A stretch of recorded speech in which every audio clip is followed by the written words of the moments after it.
Misal dari orang tua ke anak. Iya. Tapi kalau tidak langsung gimana? Misalnya budeknya yang pernah sakit. Kanker, kemudian kena ke cucunya Bisa atau juga. jadi dalam satu garis family itu masih bisa.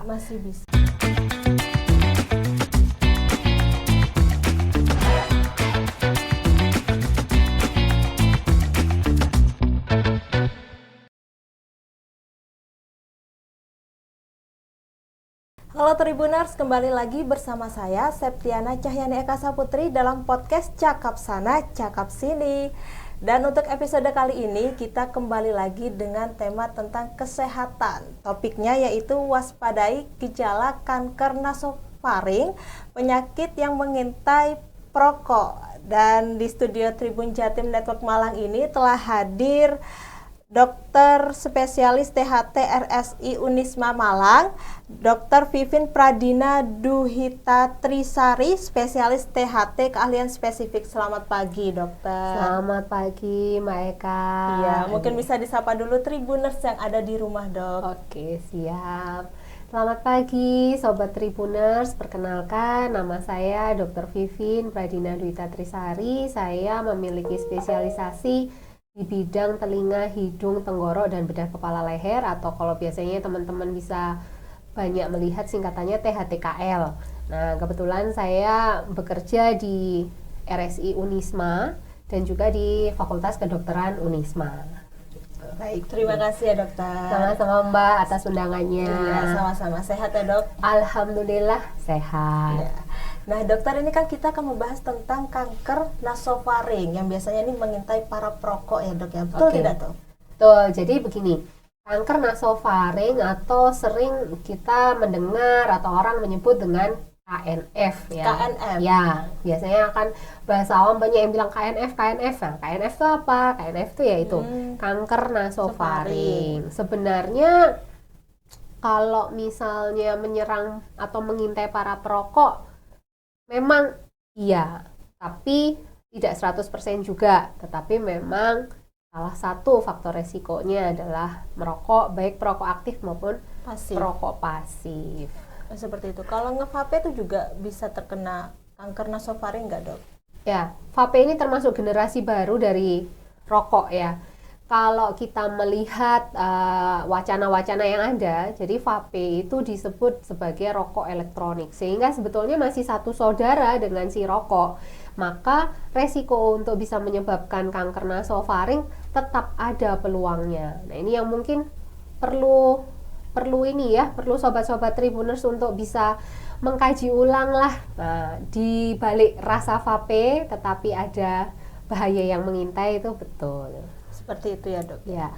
Nah, terus juga kalau misalkan asap kayak asap pembakaran itu juga masuk ke dalam asap debu atau asap pembakaran itu juga termasuk kanker, bisa terkena kanker nasofaring nggak sih, Dok, kalau asap-asap? Oke, jadi sebelum kita membahas tentang asap mungkin akan sedikit di awal saya jelaskan dahulu bahwa kanker nasofaring itu adalah suatu proses penyakit ya yang masuk di dalam golongan neoplasma atau keganasan, di mana lokasinya sebetulnya adalah kita sebut nasofaring. Jadi ada komponen hidung, ada komponen faring. Faring itu di dalam tenggorok. Jadi dia letaknya adalah di ujung belakang hidung kita itu panjang ternyata ya, ujung belakang hidung, kemudian berbatasan dengan area tenggorok, makanya di situ daerah nasofaring. Nah, kalau melihat organ anatominya, mau tidak mau yang menjadi faktor penyebab salah satunya rokok, baik rokok pasif atau aktif. Kemudian debu-debu atau sisa-sisa atau asap-asap pembakaran. Iya. Karena dia akan masuk melalui hidung ya, tidak sengaja terhirup ke hidung, kemudian partikel-partikel itu akan bermanifestasi di daerah nasofaring yang lama-kelamaan kalau terpaparnya berlangsung terus, kemudian dia ada faktor genetik mungkin, kemudian ada faktor infeksi seperti dari Epstein-Barr virus, maka akan mencetuskan proses inflamasi berupa kanker nasofaring itu bisa. Iya, bisa sekali. Nah, ini kan tadi ada faktor genetik ya, Dok. Nah, iya, ini kanker nasofaring itu bisa turunan dari faktor genetik itu? Iya, jadi pada garis besarnya semua penyakit yang disebut dari neoplasma atau kanker keganasan gitu ya, ada benjolan, ada tumor yang sifatnya ganas, beresiko menyebar ke seluruh tubuh, selalu ada peran genetik. Peran genetik? Iya, selalu ada.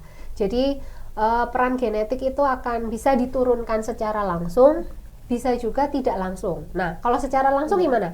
Misal dari orang tua ke anak. Iya. Tapi kalau tidak langsung gimana? Misalnya budeknya yang pernah sakit. Kanker, kemudian kena ke cucunya bisa atau juga. Iya, jadi dalam satu garis family itu masih bisa. Masih bisa. Dan kalau kanker itu tidak harus misalnya kanker nasofaring diturunkan menjadi kanker nasofaring, tidak selalu. Mungkin riwayat keluarganya ada kanker di organ yang lain, tetapi pada keturunan keberapa ada yang kena nasofaring, itu sangat bisa. Sangat bisa. Ya, karena memang faktor genetik itu masih ada ya. Masih ada sehingga kemungkinan untuk bisa diturunkan bisa. Jadi lebih baik kalau misalkan kita curiga atau mencurigai seseorang kayaknya menderita kanker dimanapun, tidak ada salahnya kita tanyakan garis keturunannya. Garis keturunannya terlebih dahulu ya. Terus itu caranya gimana? Tanya aja, apa misalnya keluarganya baik keluarga dekat atau keluarga jauh, tapi yang masih satu garis keturunan ya, bukan besan gitu, bukan ipar, kan? Ada nggak yang punya sakit kanker? Kanker. Apapun. Siapapun. Ya, sehingga kalau misalnya ada nih dulu mbah buyutnya tapi kankernya mungkin kanker serviks misalnya, maka nggak ada salahnya kita teskan dia untuk screening apakah keturunan berikutnya ini mengidap kanker, kecenderungan untuk bisa menjadi kanker bisa nggak? Bisa. Jadi seperti itu. Ya. Itu cara menyebarnya seperti apa, Dok? Kan misalkan dari bude ke cucunya, terus nah itu menyebarnya tuh seperti apa? Ya. Jadi kalau kanker nasofaring khususnya itu tidak menular. Tidak menular. Tidak menular. Tetapi itu tadi faktor genetik. Jadi kadang kan genetik itu ada rantai DNA. Entah satu rantai atau berapa rantai yang diturunkan, dia memiliki bibit. Nah, jadi seseorang itu akan memiliki bibit. Pada saat bibit ini dipupuk, maka akan berkembang. Pupuknya dengan apa? Ya dengan asap rokok tadi, dengan asap-asap batu bara atau asap-asap yang lain gitu ya. Dengan adanya virus yang menetap di situ, virus EBV khususnya, kemudian itu akan bisa tumbuh subur sehingga secara genetik dia akan muncul. Jadi, ya, tapi kalau menular insya Allah tidak menular ya, Dok. Dan terus kalau misalkan mengetahui gejala awal kanker nasofaring itu seperti apa, Dok? Ya, ini memang sebaiknya, karena banyak yang datang ke pusat layanan kesehatan atau berobat herbal tuh sudah terlambat. Kebanyakan sudah masuk ke stadium lanjut. Akhir itu bukan? Ya, sehingga sebaiknya deteksi dini ini yang memang perlu kita wacanakan ke masyarakat. Nah, deteksi dininya gimana? Contoh, jika ada keluhan di hidung, hidungnya sering mimisan, atau hidungnya tersumbat salah satu sisi, atau ada tumor di dalam hidung, maka lebih baik segera periksa untuk menegakkan apa sih ini sebenarnya, gitu ya. Kemudian yang kedua, ada gangguan pada pendengaran. Betul. Telinganya ada rasa grebek-grebek, gitu ya. Kemudian kayak ada bunyi-bunyi yang nggak nyaman, pendengarannya menjadi berkurang, bisa juga ditambah dengan adanya nyeri telinga. Nah, itu juga menjadi salah satu tanda ya, Dok. Berikutnya yang ketiga, itu ada gangguan pada penglihatan juga. Betul. Bisa. Salah satu yang paling gampang, saya ini lihat kok kayak ada benda di sana, kok tampak dua. Atau diplopia sebutnya. Jadi harusnya benda itu hanya satu, tapi kok dia seperti melihat ada dua. Sebaiknya segera diperiksakan juga. Dan yang terakhir itu kalau dia sudah muncul benjolan di area leher. Benjolan di area leher itu yang terakhir. Ya, maksudnya gini, deteksi dini ada muncul salah satu dari 4 gejala itu, silakan untuk diperiksakan, dievaluasikan. Kalau muncul 4-4-nya jauh lebih maksudnya gini, harus lebih cepat untuk segera periksa. ditangani. Iya, karena kalau sudah muncul benjolan, ini biasanya stadiumnya sudah mulai masuk ke stadium berikutnya. Kan kalau kanker itu ada 4 stadium, Iya, Mbak. 4 stadium. Ya. Jadi ada stadium 1, stadium 2 bisa kita sebut stadium dini. Biasanya kalau sudah ada benjolan ya biasanya masuk stadium 2 ya. Kalau 3, 4 ini sudah masuk stadium lanjut. Nah, rata-rata yang berobat ya, itu masuk di stadium lanjut. 3, 4. 3, 4 iya. lanjut. Karena benjolannya tambah gede. Kok nggak kempes-kempes gitu ya. Terus kemudian sudah mulai ada, kalau kita sebutnya parese atau kelumpuhan otot-otot di dalam saraf kepala. Dalam melihat, rata-rata memang yang kena itu ada area untuk melihat, jadi saraf 2, saraf 3, 4, dan 5. Kemudian ada rasa baal tuh di wajah. Ya, rasa baal, hidungnya buntu, suka mimisan. Nah, itu biasanya kalau sudah ada keluhan yang pemberat begitu baru periksa. Nah, sehingga sobat-sobat Tribuners sebaiknya kalau memang ada salah satu dari 4 gejala yang tadi boleh diperiksakan. Evaluasi sejak dini jauh lebih baik. Ya, Dok ya. Berarti awalnya gejalanya ada benjolan di hidung ya, Dok ya. Sering hidung terasa tersumbat. Nah, tersumbat kemudian dibuktikan ada benjolan. Itu di dalam sini ya, Di dalam, iya, di dalam hidungnya. Jadi nasofaring itu tempatnya di belakang sini, Mbak. Di sini. Iya. Berarti kalau ditekan-tekan ada yang sakit itu berarti bukan? Bisa sakit, bisa tidak. Bisa sakit, bisa tidak. Biasanya akan muncul sakit kalau benjolannya dia sudah membesar. Nah, ini kalau benjolan di sini ya, Dok, itu sama dengan kelenjar getah bening beda ya, Dok ya? Memang prinsipnya di daerah leher itu ada kelenjar getah bening atau sistem limfatikus ya. Tetapi biasanya punya kekhususan. Misalnya nih, benjolan kalau di leher bagian depan itu lebih ke arah tiroid penyakitnya gitu ya. Benjolan di arah leher yang di sini bawah, biasanya kekhususannya penyakit TBC, kelenjar. Kalau di daerah nasofaring itu ada khasnya. Khasnya itu dia benjolannya di sini, di dekat dagu ini, terus di belakangnya daun telinga. Ya, jadi di daerah situ benjolannya tambah besar, kemudian kalau diraba padat gitu ya, jadi nggak kenyal gitu, padat. Ukurannya tambah besar, kadang-kadang bisa disertai ada luka. Nah, itu cenderung kalau daerah sini itu nasofaring. Sehingga kalau untuk membuktikan, jadi memang gold standar untuk tumor itu selalu dengan biopsi. Untuk nasofaring sebaik-baiknya biopsi yang disarankan adalah biopsi di daerah nasofaring langsung dengan menggunakan metode nasoindoskopi. Jadi pakai ada alat bantu untuk bisa melihat supaya aview betul jaringan mana yang diambil, curiga ini ada di daerah nasofaring. Jadi biopsinya tidak mengambil dari area leher, tetapi langsung di daerah nasofaring. Langsung dari daerah nasofaring. Dan berarti nasofaringnya tuh kanan kiri ya, Dok ya? Enggak. Nasofaring ada kanan kiri berarti. Betul. Berarti kalau misalkan berbicara tentang stadium 1 2 itu bisa sembuh gak sih, Dok? Semua itu tetap ya, Mbak. Kalau kita kan percaya akan adanya Tuhan. Mukjizat itu selalu ada. Jadi selama kita punya keyakinan, insya Allah bisa. Banyak kasus kalau dia masih deteksi dini bisa baik. Berarti di stadium pertama yang bisa sembuh. Bisa baik, betul. Stadium 2 pun masih bisa. Masih bisa sembuh. Tapi memang harus ada support bagi pasien itu. Karena rata-rata pasien tuh kalau sudah didiagnosa kanker, pasti akan mentalnya down. Ya, sehingga support dari keluarga jelas, support dari bidang pembiayaan jelas. Kemudian support dari dirinya sendiri, motivasi dirinya untuk sembuh itu harus tinggi.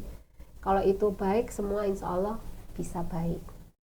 Berarti kanker stadium 1, 2 itu bisa sembuh, tetapi untuk yang ketiga, 4 ini? 3, 4 biasanya kalau dia tidak sampai ada metastase luas atau penyebaran luas pun masih ada kemungkinan. Tapi kalau 4 ini yang memang sudah lebih berat. Ya, kalau 4 itu memang yang paling berat. Jadi kami sebagai tenaga medis tidak berani menjanjikan sesuatu, tetapi kita tetap berusaha untuk yang terbaik. Terus untuk waktu sembuhnya dok, kalau stadium 1, 2, 3 itu sembuhnya 1, 2 itu berapa lama kira-kira? Jadi kalau kita sudah terdeteksi mengalami suatu penyakit yaitu kanker nasofaring begitu ya, modalitas terapi yang utama itu adalah radioterapi. Radioterapi ya, Ya, dok. itu modalitas terapi yang utama. Itu yang pertama, radioterapi. Yang utama. Itu untuk stadium bukan. Bisa untuk stadium semua ya, Semua. bisa sebetulnya ya. Iya. Jadi modalitas utama wajibnya Iya. itu adalah radioterapi. Itu seperti apa, Radioterapi itu dilakukan penyinaran. Penyinaran. Ya, karena kan kalau kanker nasofaring ini akan berbeda dengan misalnya kanker di usus. Kalau kanker di usus, kankernya diambil bisa oke gitu ya, kasarnya kita potong, kita ambil, nanti terapi. Ya. Tapi kalau nasofaring kan tidak mungkin dilakukan pembedahan karena lokasinya. Sehingga modalitas terapi yang utama itu adalah penyinaran radioterapi, kurang lebih rata-rata 35 kali 35 kali sinar gitu ya. Kemudian kalau dia sudah masuk ke fase lanjut, ya. biasanya dikombinasi dengan namanya kemoterapi. Kemoterapi itu yang paling sering saya dengar, dokter. Betul. Nah, masing-masing modalitas terapi ini memiliki nilai positif, tapi juga memiliki nilai negatif. Seperti apa positif dan negatif? Nah, positifnya jelas ya, kita maunya sih membunuh sel kanker, sel yang tidak normal di dalam tubuh kita supaya tidak berkembang biak dan tidak menyebar secara luas, metastase luas. Tapi negatifnya, ya sensasi dari terapi ini luar biasa. Sakit gak sih? Kalau di radioterapi itu kalau saya tanya sama pasien-pasien tuh dia akan merasakan rahang ya, karena daerah wajah ya, rahang minimal untuk buka mulut tuh susah. Untuk menelan menjadi ada sensasi nyeri atau susah itu. Sehingga padahal kita butuh nutrisi bagus nih untuk penyembuhan, sehingga nutrisinya menjadi berkurang. Nah, kalau kemo biasanya yang dikeluhkan pasien-pasien itu yang utama itu sensasi mual dan muntahnya. Sehingga kalau dia mual, muntah, loyo gitu kan, itu kan juga proses terapi menjadi lama. Iya, dok. Harusnya mau mual, mau muntah, makan harus masuk aja, makan masuk, tapi gimana? Nah, biasanya begitu. Nah, makanya di sini perlu dukungan itu tadi yang saya sebut. Dengan dukungan dari dirinya sendiri, keinginan untuk sembuh yang besar itu akan jauh memperbaiki.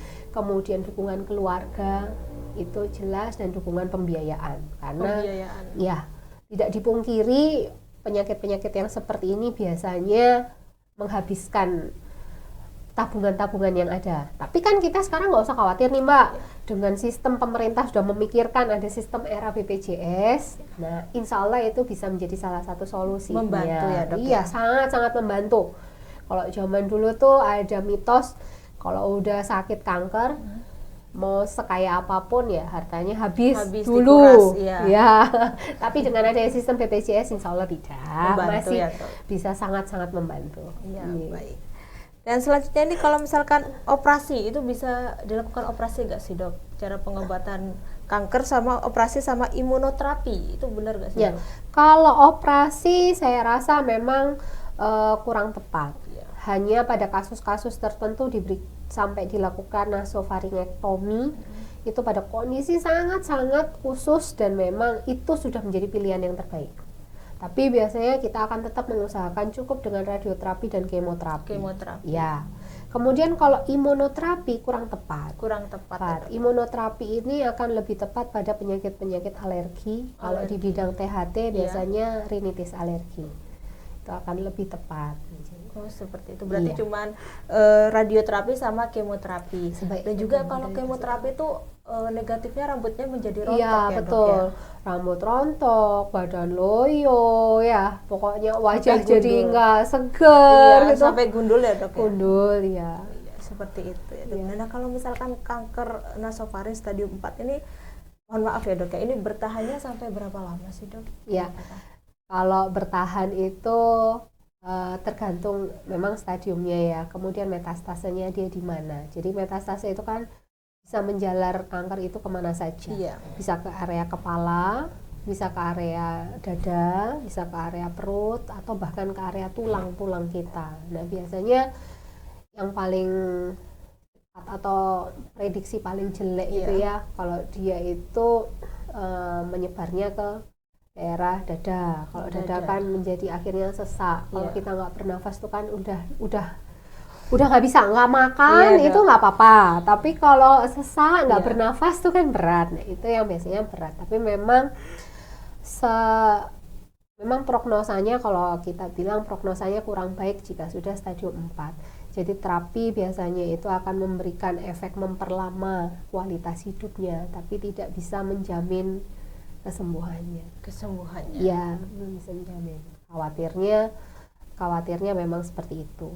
Tapi buat sobat-sobat Tribuners, mungkin kalau ada saudara, tetangga yang mengidap ini juga nggak usah berkecil hati dulu, harus semangat usahanya dulu ya. Nah, tapi tuh ada kan ya dokter ya, ini banyak banget ya tadi yang sudah dijelasin dokter, ini tuh orang-orang itu lambat untuk mengetahui gejala kanker nasofaring, dan juga ini kan stadiumnya tuh sudah stadium akhir baru tahu. Nah, itu bagaimana cara dokter mensosialisasikan kepada masyarakat biar ayo loh ini loh gejala-gejala nasofaring seperti ya itu. Betul. Ini memang harus kita sering memberikan edukasi ya ke masyarakat. Bahkan edukasi itu kita berikan tidak hanya lapisan masyarakat dengan pendidikan bawah, tapi bahkan pendidikan yang tinggi pun harus kita sosialisasikan. Dan masyarakat kita itu kan masih banyak ya Mbak, mungkin cerita-cerita yang ada benjolan nih, curiga kanker, curiga tumor, dibawa ke orang pinter. itu nggak bisa dipungkiri. Masih banyak. Nah, kalau saya khususnya, saya akan mengajak mereka untuk, karena itu kepercayaan ya. Kepercayaan itu tidak akan bisa langsung kalau kita langsung nggak boleh, itu nggak bisa. Tapi minimal kita memberikan solusi. Kalau mau berobat alternatif dengan kepercayaannya, silahkan. Kalau saya pribadi, tetapi ada tetapinya. Pengobatan secara medis itu harus dilakukan. Artinya pengobatan cara lain yang tidak bermanfaat itu jangan sampai ada. Contoh nih kasus tuh biasanya orang-orang tuh datang berobat dengan cara herbal atau ke orang pintar, katanya benjolannya udah dipindahin ke telur kemana gitu ya. Nyatanya berapa bulan lagi dia akan datang dengan kondisi akan lebih parah. Jadi saran saya, jalan tuh harus seimbang. Jadi mau terapi medis boleh, terapi herbal boleh, minimal terapi medis ini dilakukan sampai dia tahu betul diagnosanya apa, sehingga kalau dia sudah tahu diagnosanya, pasien itu sudah paham akan sakitnya, dia mau tetap jalan terapi herbal itu dengan satu visi yang sama, kesembuhannya. Iya, karena ternyata beberapa jurnal juga mengatakan terapi herbal yang tidak tepat justru akan mempercepat perjalanan penyakit kanker itu. Jadi malah tambah yang harusnya masih stadium 1 gitu ya, saya tiba-tiba langsung datang lagi stadium 3. Itu malah mempercepat. Makanya harus seiring sejalan. Dan pada terapi-terapi model herbal itu kan memang gak ada biaya khusus kok, tapi seikhlasnya. Nah, seikhlasnya ini menjadi salah kaprah gitu. Seikhlasnya lama-lama suruh beli ini, minum ini, itu harganya ternyata juga nggak murah. Kasihan juga, udah sakit, keblegong macem-macem gitu ya. Maka kalau saya prinsipnya, ya kita harus berikan pengertiannya, apa saja yang menjadi faktor resiko, sehingga kita bisa mengurangi faktor resiko itu ya. Salah satunya nih, bagi teman-teman Sobat Tribuners, merokok, jelas. Makanan yang diawetkan. Ya, makanya kalau sekarang kan dengan alasan kepraktisan, termasuk saya nih praktis, siap banyak makanan yang udah siap saji. Tapi memang harus dilihat betul. Jadi makanan yang diawetkan, kemudian makanan yang dibakar. Makanan yang diasinkan. Micin tuh? Bukan, lebih ke arah yang kayak prosesnya. Jadi diasinkan, dibakar, kemudian diawetkan dengan ditambahkan komponen-komponen tertentu ya. Itu akan mencetuskan kanker. Nah, itu yang harus dikurangi. Atau dihindari kalau malah bisa. Terus kalau muncul tanda-tanda deteksi dini itu tadi, segera berobat sehingga tidak terlambat. Iya, tapi kadang orang tuh timbul benjolan tuh kayak dibiarin gitu dok, Iya, kan nanti betul. juga sembuh gitu. Nanti Padahal sembuh tambah sendiri. besar gitu dok. Kan itu banyak ya dok ya kasusnya. banyak sekali.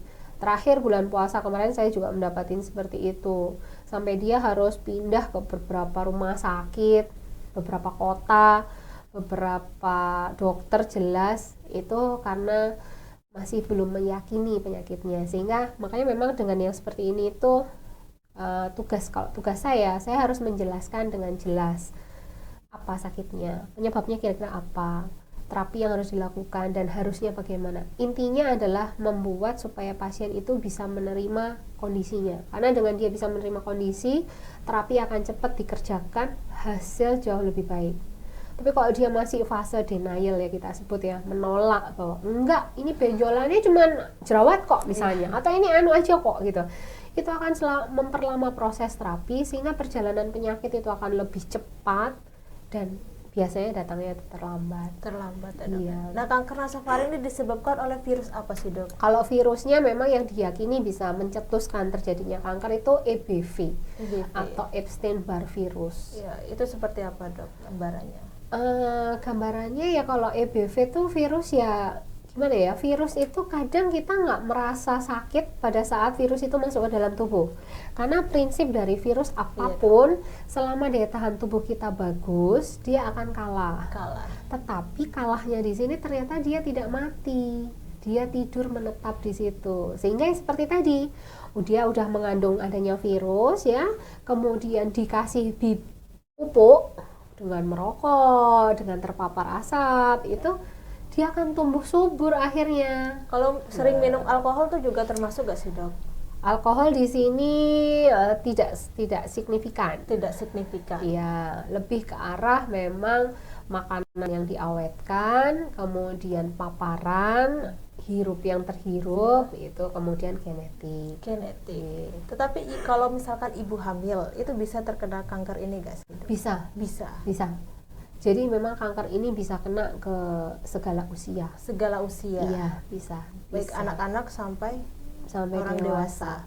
Bisa gendernya, kalau secara gender juga bisa laki-laki, bisa perempuan, tetapi memang penelitian mengatakan rasionya kalau laki-laki banding perempuan tuh 2,3 banding 1. 2,3 banding 1. Jadi tetap terbanyak adalah laki-laki. Karena merokok itu ya dok ya utamanya. Makanya sekarang nih udah masa modern, ternyata perempuan juga udah banyak kan. Nah ini nanti akan mungkin penelitian 10 tahun ke depan akan berubah rasionya menjadi 1 banding 1 bisa gitu ya. Kalau sekarang 2,3 banding 1. Mungkin kalau wanita tuh lebih banyak kanker payudara ya dok, bukan? Kanker payudara dan kanker serviks. Kanker payudara dan kanker serviks ya. Kalau kanker nasofaring ini saat ini kalau di Indonesia sejak tahun 2012 itu menduduki peringkat nomor 1 di daerah kepala dan leher. Ya nomor 1-nya, makanya.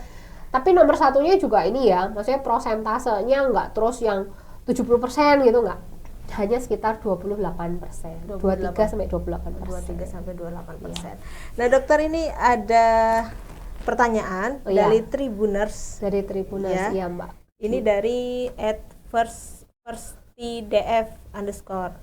Assalamualaikum dok, kanker nasofaring apa termasuk penyakit genetik? Tadi sudah dijelaskan ya dok. Insya Allah tadi sudah saya jelaskan. Waalaikumsalam. Jadi faktor genetik tetap berpengaruh sebagai faktor resiko terjadinya kanker nasofaring. Ya.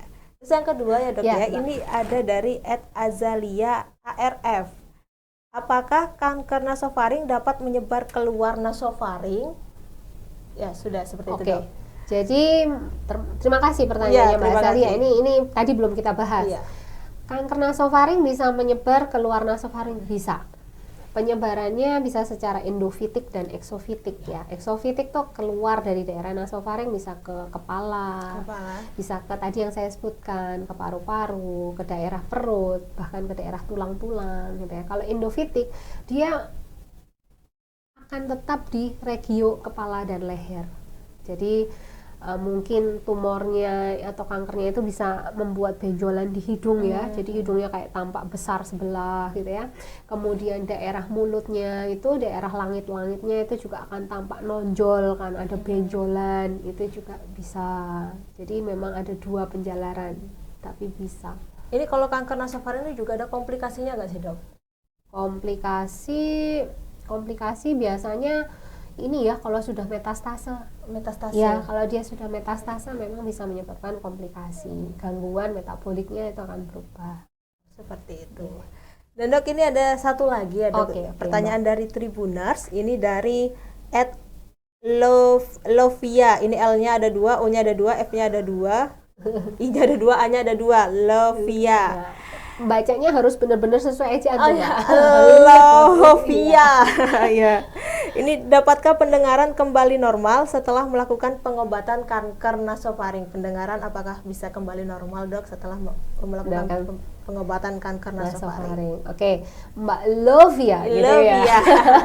Jadi gini, dia itu kenapa sih kok sampai ganggu pendengarannya? Ya, kita tahu lagi bahwa anatomi dari nasofaring itu ada di ujung hidung sini, dan di mana antara telinga, hidung, dan tenggorok ini ada satu saluran yang namanya adalah saluran tuba yang menghubungkan ketiga organ tersebut, sehingga pada saat nasofaring ini ada benjolan, ada tumornya membesar, maka saluran tuba ini akan tertutup oleh benjolan tersebut. Nah, sehingga pendengaran juga nggak akan bagus 100% yang masuk. Nah, pada saat kita sudah lakukan terapi, modalitas terapi, baik radioterapi atau kemoterapi, kemudian si benjolannya ini, si kankernya ini udah kempes atau bahkan hilang, maka pendengaran insya Allah masih akan membaik. Walaupun nggak 100% ya. Walaupun nggak 100%. Kenapa saya bilang nggak 100%? Misalnya kemarin hilangnya itu pendengarannya tinggal 25%, kemudian setelah terapi dia bisa naik jadi 50%. Karena obat-obat kemoterapi itu sebenarnya juga bersifat ototoksik. Obatnya? Iya. Itu obatnya apa saja sih, Dok? Obat-obat kemo macam-macam ya, Mbak. Ada cisplatin dan regio, macam-macam tuh, banyak sekali pilihan. Tapi memang salah satu efek samping obat tersebut bisa menyebabkan ototoksik. Ototoksik ini artinya dia akan merusak sistem saraf dari telinga. Saraf dari telinga bisa rusak ya, Dok? Jadi dia kemampuannya akan berkurang, pendengarannya juga akan berkurang ya. Tapi lagi-lagi kita harus mencari mana yang terbaik. Mana yang terbaik ya, Dok? Mana yang terbaik. Kalau hanya kurang dikit lah, nggak apa-apa lah, tapi bisa sembuh gitu. Toh sekarang kalau butuh alat bantu dengarnya kece-kece kan, ya gitu. Pokoknya cari yang terbaik, jangan khawatir dulu. Jangan khawatir dulu ya, Tribuners. Oke. Dan ini benar gak sih, Dok, kalau misalkan kanker nasofaring ini cukup sulit untuk terdeteksi? Iya, betul. Itu kenapa, Dok? Karena lokasinya. Ya, secara anatomi. Secara anatomi itu tidak bisa dilihat dengan mata telanjang. Iya.